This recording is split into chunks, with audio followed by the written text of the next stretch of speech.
Hello বন্ধুরা, সবাই কেমন আছো? আজ অনেক দিন পর আবার তোমাদের সাথে কথা বলতে এলাম। তোমরা হয়তো ভাবছো এতদিন ধরে আমি কেন কোনো রান্নার ভিডিও আপলোড করছি না, তোমাদের সাথে কথা বলছি না। আসলে সত্যি বলতে কি এতদিন ধরে তো খুবই ব্যস্ত ছিলাম, মন মেজাজও ভালো ছিল না, কারণ বাবা খুবই অসুস্থ ছিল। হসপিটালে বাবা এখনও ভর্তি আছে, কিন্তু আগের থেকে অনেক ভালো আছে। বাবা আরজি ঘরে ভর্তি আছে, সিসিউতে, কিন্তু ভেন্টিলেশনে ছিল। সেখান থেকে বাবা বেরিয়ে এসছে তোমাদের সবার ভালোবাসায়, ভগবানের আশীর্বাদে।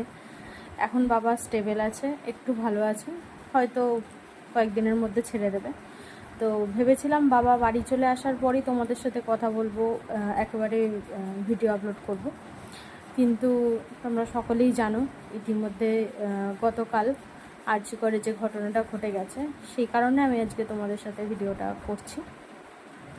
খুবই মর্মান্তিক, দুঃখজনক একটা ঘটনা, কিছুই বলার নেই। মানে মানুষ তো তাদেরকে বলাই যায় না যারা এই কাজটা করছে, এত একটা নোংরা জঘন্য কাজ। তোমরা সবাই এর বিরুদ্ধে প্রতিবাদ জানাও, আমিও জানাচ্ছি। সবাইকে রুখে দাঁড়াতে হবে। এই যে দিনকালে এরকম ঘটছে, এইভাবে তো চলতে পারে না। কোথাও কোথাও মানুষের মানে কোনো নিরাপদ জায়গাই নেই বলতে গেলে। এসব কি হচ্ছে? আমি গেছিলাম আজকে বাবাকে দেখতে হসপিটালে। বাবা যেহেতু সিসিউ ডিপার্টমেন্টে আছে, এত যে মানে ওখানকার পরিস্থিতি, মানে কি বলবো। সব ডক্টররা অবশ্যই আন্দোলন করছে, সবাই চাইছে জাস্টিস, আমরাও চাইছি জাস্টিস।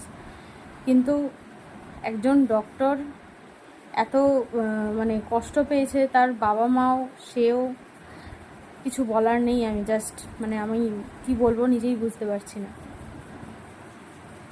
ডাক্তাররা তো মানুষদের সেবা দেয়, তাদেরকে সুস্থ করে তোলে, এক প্রকার ভগবানই। আমিও দেখলাম আমার বাবার ক্ষেত্রেও সত্যি ওখানকার ডক্টররা খুবই খুবই হেল্প করেছে, ভীষণই। মানে আর যেটুকু বাবা ঠিক হয়েছে ওনাদের জন্যই। প্রতিটা মুহূর্তে, প্রতিটা সময় ডক্টর, সিস্টার, টেকনিশিয়ান দাদারা, সব স্টাফরা সব সময় পাশে ছিল। আর এসব এখন হয়ে যাচ্ছে। অবশ্যই এর বিচার পাওয়া দরকার। যারা এই কাজটা করেছে তারা তো অবশ্যই ধরা পড়া উচিতই। কারুর যেন আর কখনো এরকম মানে দিন আসা তো দূরের কথা, দুঃস্বপ্নও যেন কেউ এরকম না ভাবে। খুবই জঘন্য কাজ। তোমরাও সবাই প্রতিবাদ জানিও, আমিও জানাচ্ছি।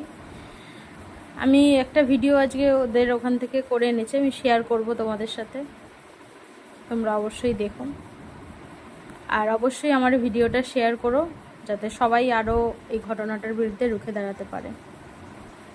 টাটা।